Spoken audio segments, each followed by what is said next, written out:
Let's go right now to our NewsNation team, live for us outside the courthouse in Lower Manhattan. We've got NewsNation correspondent Marcus Espinoza and producer Tommy Christaldi, who's been in that courtroom every single day of the trial.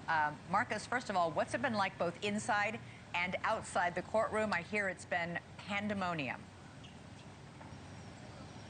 Yeah, Elizabeth, good evening. And there's a lot to discuss between inside the courtroom, which he has been a part of a lot, and then outside as well. I don't know if you can tell, we'll wait for traffic to pass behind me, but there's still a very large crowd outside, and it's not just media members. But let's go inside first. When Sean Combs found out that he was not getting bail, reports were from WPIX, our sister station, local station here, is that he was genuinely shocked. Combs has been animated, you would agree, this entire trial, pretty much throughout, even getting a warning about addressing the jury, right? So animated to the very end for Sean Combs there as he found out that he's not going to walk out today, as you mentioned, and have a July 4th holiday with his family. So a shocked expression from him, that's worth noting. Another thing that happened inside, unrelated to the case or the trial, somebody actually inside the courtroom passed out unconscious. Emergency services were called, and then actually Mark Agnifalo's daughter came to that person's aid and helped out. They were wheeled out actually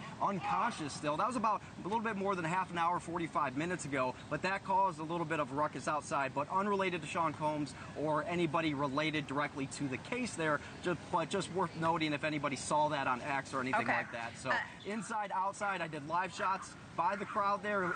It was crazy. All right, Tommy, I'm going to get to you in a second, but Marcus, I know that when the verdict was announced, there were massive crowds outside, both people for and against Sean Combs. I was watching, and you actually had these supporters were arguing with each other. People were breaking out baby oil in celebration. It was, quite frankly, a bizarre scene. A bizarre trial, I think, is the correct way to put it, right, Elizabeth? I think from start to finish for outside viewers and people really gathered outside. Some of the T-shirts people were wearing, I cannot repeat, on network television, and they were in support of Sean Combs. There was that. There was the arguing between people. We actually moved, my crew and I, to the side of the courtroom when there was a very large argument. Wouldn't call it a scuffle, but it was something that basically got cordoned off. Cops were bringing in barriers to basically stop other people from joining that. We got boxed in, my photographer and I, real quick. But yeah, it was a lot of that today, and it seemed to grow as the day went on, especially when it was a bit of a delay on finding out about the whole bail issue. Okay. And we're looking at somebody holding a T-shirt saying a FRICO is not a RICO, referring RICO was the racketeering charges. That's just a little bit of, but the fact that supporters were even getting close to fistfights out there shows you a little bit of the passion and pandemonium outside the courtroom. Tommy, you've been in the courtroom the entire time.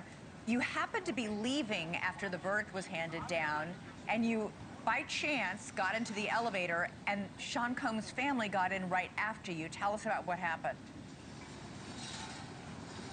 Sure. So when the verdicts came down and the courtroom cleared out, my priority was getting downstairs. The main courtroom's on the 26th floor, so it's a long elevator ride. I wanted to get out and get my notes out. And then I thought other journalists would be coming into the elevator behind me. That was not the case. It was Christian Combs and his girlfriend, Justin Combs and his girlfriend, Charlucci, the guy you just saw holding that T-shirt up, Fahim, who was a part of Diddy's security team. They all got in the elevator.